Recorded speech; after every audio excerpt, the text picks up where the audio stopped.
A very good morning, students, and welcome to e-learning classes of economics. My dear students, in previous lecture, that was lecture number 7, we have covered the last topic, marginal opportunity cost and opportunity cost, from chapter number 2, central problems of an economy, of your book Microeconomics. And with that we cover chapter number 1 and 2 of microeconomics. Now my dear students, in this lecture, that is lecture number 8, we are going to start your another book and another chapter. In this lecture we will go ahead with the statistic for economics, your another book, and we will start your chapter number 1, concept of economics and significance of statistics in economics. My dear student, इस chapter में पहले आपको basic terms समझाए गए हैं जो economics में useful होते हैं. सबसे पहले consumer. Who is consumer? A consumer is one who consumes goods and services for satisfaction of his wants. अपनी वांट्स को सेटिस्फाई करने के लिए जब कंज्यूमर गुड्स और सर्विसेज को कंज्यूम करता है, then that is your consumer. Now what is consumption? Consumption is a process of using up utility values of goods and services. Utility values को कंज्यूम करने का प्रोसेस जो है वो कंजम्पशन कहलाता है. कंज्यूमर वो जो गुड्स एंड सर्विसेज को कंज्यूम करता है, और consumption the act of being the things consumed. फिर आपका आता है प्रोड्यूसर एंड प्रोडक्शन.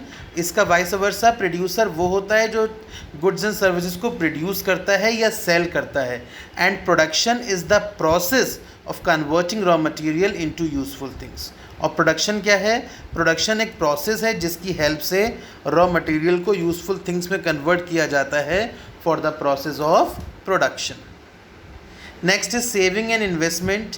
लोगों को सेविंग और इन्वेस्टमेंट सेम लगता है कि सेविंग और इन्वेस्टमेंट सेम होता है, but it is not at all same.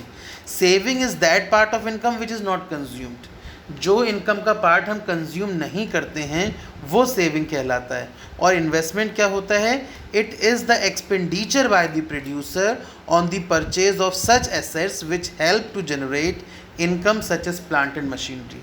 Investment क्या है? वो एक्सपेंडिचर है जो प्रोड्यूसर करता है एसेट्स को परचेज करने में, जिसकी हेल्प से उसकी इनकम जनरेट हो सके, प्लांट्स एंड मशीनरी लग सके. सेविंग में हम बेटा इनकम को कंज्यूम नहीं करते हैं. The part of income which remain absence from consumption, that is your saving. और इन्वेस्टमेंट में हम खर्चे करते हैं उन एसेट्स पर जिनकी हेल्प से इनकम जनरेट हो सकती है, जैसे कि प्लांट्स एंड मशीनरीज. फिर आपका आता है इकोनॉमिक एक्टिविटी. बेटा इकोनॉमिक एक्टिविटी क्या होता है? This is the activity which is related to the use of scarce means. Scarce mean को यूज़ करने में जो एक्टिविटी यूज़ आती है, that is your economic activity. These activities are related to earning a livelihood. Livelihood को earn करने के लिए जो एक्टिविटीज़ की जाती हैं, those are your economic activities. Now what is economic problem? Economic problem arises due to choice of resources. Means economic problem कब arise होती है? कि when we have to choose कि हमको क्या यूज़ करना है, क्या नहीं यूज़ करना है. So it is the problem of choice arising on account of the fact that resources are scarce and these have alternative uses. After that beta, there are three distinct components of economic activity. Economics activity के 3 components होते हैं: consumption, production and distribution. Although consumption, production हम एक बार समझ चुके हैं, once again we'll have the revision for that. Consumption क्या होता है? जब consumer या buyer जो है different goods and services को consume करता है for the purpose of satisfaction, right? Consumer के पास लिमिटेड मीन्स होते हैं और वांट्स अनलिमिटेड होती हैं.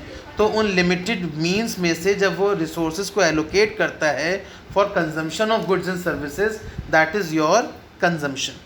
फिर प्रोडक्शन क्या होता है?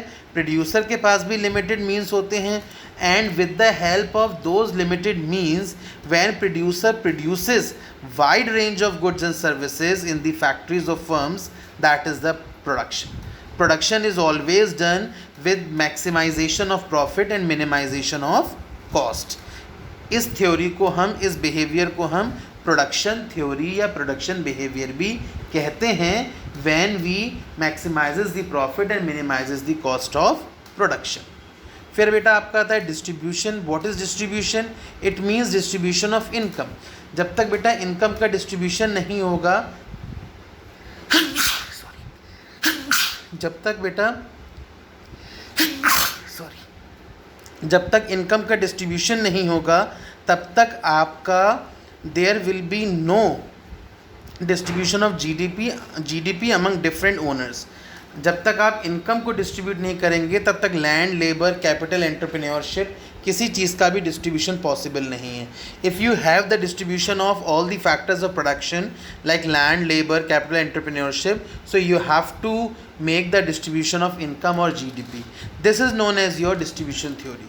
कंजम्पशन थ्योरी आपको समझ आ गई, प्रोडक्शन थ्योरी समझ आ गई, और आपको डिस्ट्रीब्यूशन थ्योरी भी समझ आ गई, राइट?